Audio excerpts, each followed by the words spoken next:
de la provenance de l'énergie qu'on utilise sur la grille. Je ne pourrais pas évoluer dans un domaine où je ne suis pas passionné. Après avoir exercé divers métiers dans les professions du cycle, j'ai créé en 2016, avec un autre fondateur, une entreprise de coursier à vélo. Nous sommes basés sur Avignon, mais aussi sur le pays des Sorgues. Le Grand Avignon a été amené à mettre en place un plan de déplacement urbain. Toutes les notions, respect de l'environnement, qualité de l'air, devenaient de plus en plus à l'ordre du jour. J'ai rapidement senti que c'est quelque chose qui pouvait aussi amener un plus pour la ville. Les personnes qui ont rejoint l'équipe ne voulaient pas d'un certain modèle d'activité.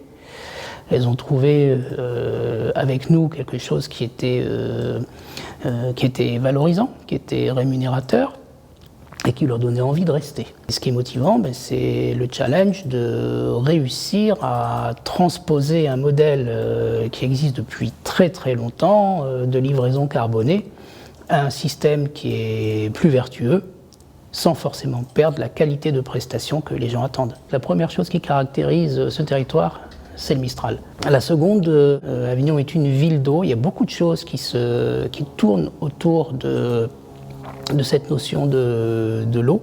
Il y a des périodes où il y a vraiment des pics d'activité énormes, des périodes où il y en a un petit peu moins, mais ça c'est vraiment spécifique. Je n'avais pas trouvé ailleurs un rythme de vie si particulier que celui qui est sur Avignon.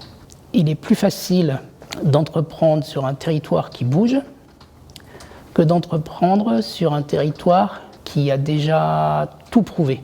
Sur le rythme qu'a pris le territoire en général et sur les changements qu'on y a vus ces derniers temps, en termes de qualité de vie, en termes de mixité dans plein de domaines, en termes aussi de possibilités de réaliser. Il y a tellement de choses qui sont mises en place. On est vraiment sur un territoire propre à porter des grands projets, des belles réalisations.